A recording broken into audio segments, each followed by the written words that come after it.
ये कहानी है एक काली हवेली की।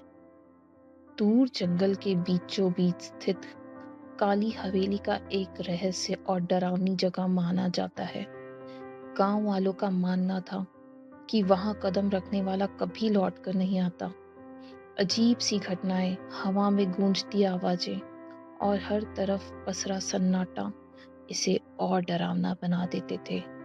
लेकिन तीन दोस्त, राजू, मोहन और प्रिया, इन कहानियों पर यकीन नहीं करते थे। उन्होंने ठान लिया कि वे इस हवेली के रहस्य से पर्दा उठाएंगे। रात का समय, चारों तरफ घना कोहरा है। हवेली का अंधेरा और विशाल आकार डरावना लग रहा है। सूखे पेड़ों की परछाइयां चांदनी में अजीब आकार बना रही हैं। तीनों दोस्त हवेली के गेट पर खड़े हैं। क्या यह जगह सच में इतनी डरावनी है जैसा लोग कहते हैं? डरावनी नहीं, बल्कि रोमांचक। ये जगह तो एक एडवेंचर की तरह है। मुझे यकीन नहीं है हमें यहाँ आना चाहिए। मुझे तो ये जगह भी श्रापित लगती है। काली हवेली की बाहरी दीवारें टूट चुकी थी। गेट जंग से ढका हुआ था और हवा के झोंके से चरमरा रहा था। लेकिन तीनों दोस्तों ने आगे बढ़ने का फैसला किया। दोस्त अंदर घुसते हैं। चारों तरफ सन्नाटा है। दीवारों पर लगी पेंटिंग्स धूल से ढकी हुई हैं। फर्श की लकड़ी चरमराती है। यहाँ की खामोशी भी डरावनी लग रही है। मुझे तो यहाँ सब गलत लग रहा है। डर इतना मत मोहन, तू तो ऐसे कांप रहा है जैसे भूत तुझे अभी पकड़ लेगा। चुप रहो राजू, यह जगह खाली लग रही है, लेकिन मुझे नहीं लगता कि यहाँ हम अकेले हैं। हवेली का अंदर का हर कोना अजीब और डरावना था। हर कदम पर ऐसा लगता था जैसे कोई छुपकर उन्हें देख रहा हो। एक बड़े हॉल में तीनों दोस्त पहुंचते हैं। हॉल के बीचों बीच एक लंबी धूल से ढकी मेज है। मेज पर एक पुरानी काली किताब रखी है। किताब से लाल रोशनी सी निकल रही है। वो देखो, वो क्या है? यह किताब बहुत अजीब लग रही है। ये तो बस एक पुरानी किताब है। शायद इसमें हवेली के बारे में कुछ लिखा हो। राजू, इसे मत छू। मुझे यकीन है यहाँ कोई साधारण किताब नहीं है। राजू, यह क्या कर रहे हो? इसे छोड़ दो, कुछ तो गलत हो रहा है। किताब खोलते ही उसके पन्ने तेजी से पलटने लगे। हर पन्ने पर डरावनी चित्र और काले जादू के निशान थे। तीनों दोस्तों को एहसास हुआ कि उन्होंने कुछ भयानक छेड़ दिया है। किताब के खुलते ही फर्श पर सांपों का एक झुंड दिखाई देता है राजू को। सांप? इतने सारे सांप ये कहाँ से आ गए? इन्हें हटाओ। सांप राजू की तरफ बढ़ते हैं। कुछ उसके पैरों पर चढ़ने लगते हैं। वह फ्लैशलाइट गिरा देता है। राजू, भागो यहाँ से, ये सांप तुम्हें डस सकता है।